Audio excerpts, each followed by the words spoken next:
No bonus for Singapore civil servants this year in light of the difficult times.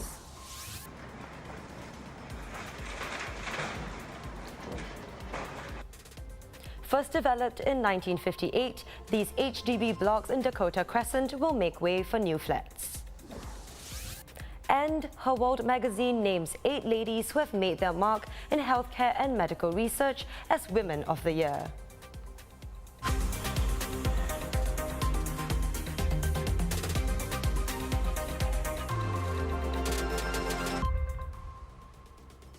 This is the Straits Times Newsnight. I'm Chao Suen.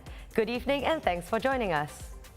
2020 has been a challenging year to say the least, and it's not letting up. The Public Service Division announced today that Singapore's 85,000 civil servants will not be paid a bonus this year, in light of the negative economic outlook.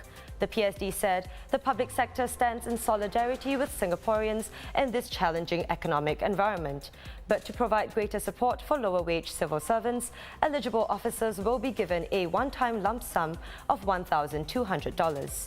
All civil servants will still receive a 13th month bonus of 1 month.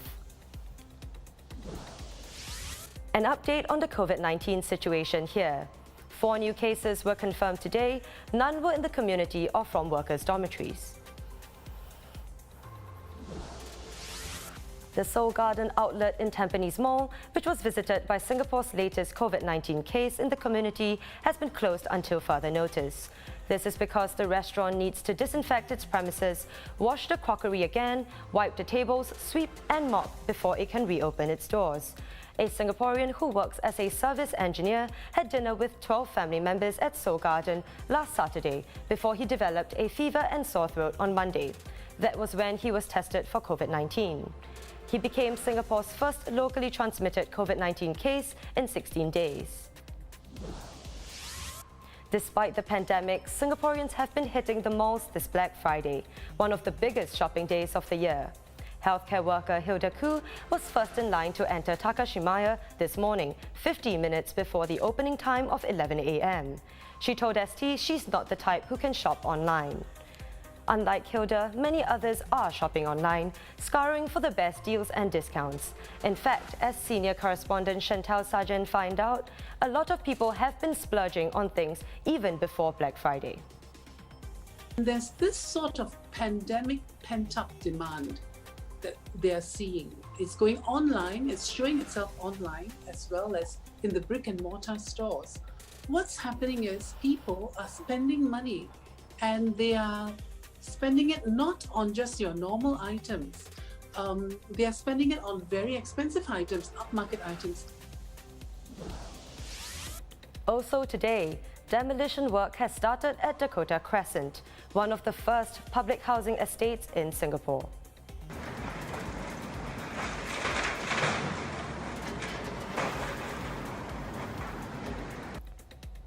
This cluster of blocks was built in 1958, and many had campaigned for the preservation of the estate.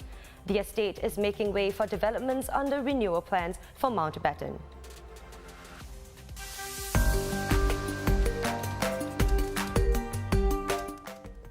Let's take a look at some stories that have been making waves online. Oh, fug it! An Austrian village has changed its name after years of being ridiculed online.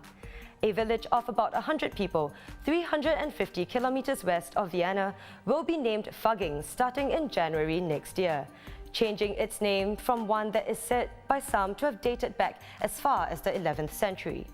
The village, which is currently named after a 4-letter F word I'm not allowed to say on air, has gotten tired of English-speaking visitors stopping to snap shots of its signposts, often accompanied by some very strange poses.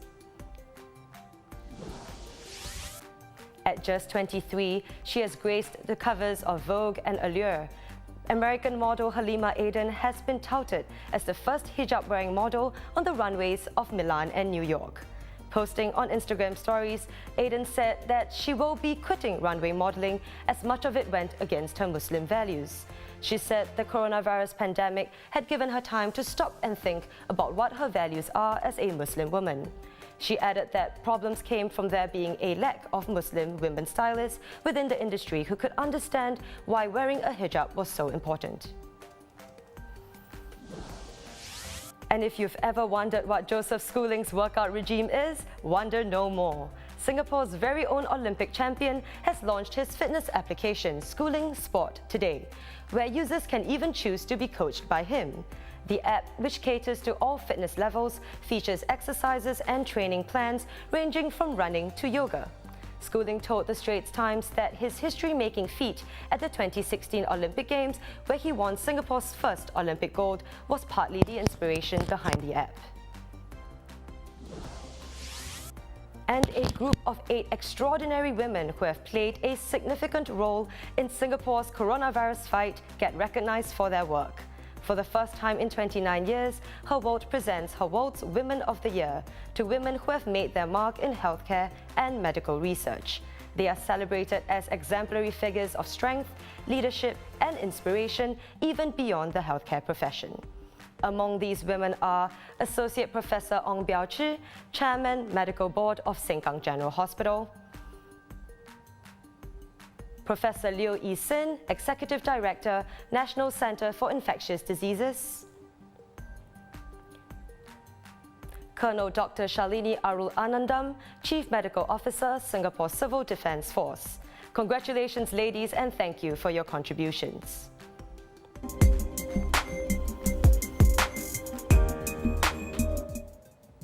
If you're looking for something interesting to do this weekend while picking up some knowledge and skills,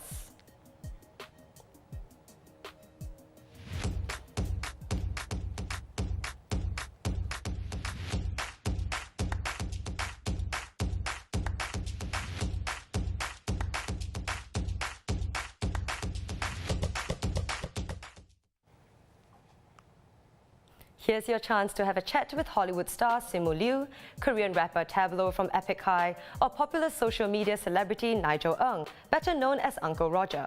These are just some of the many industry leaders and personalities who will be hosting conversations and talks over the weekend at this year's Shine Now An conference, all virtually of course. Animal lovers, look out for some new residents of the Singapore Zoo. Say hello to Alika, the first ever aardvark in Singapore, who will debut at the Night Safari. Native to Africa, the aardvark's unique name comes from South Africa's Afrikaans language and translates to Earth Pig. Also making their first appearance are spectacled owls and the park's first southern 3-banded armadillo pup. How adorable!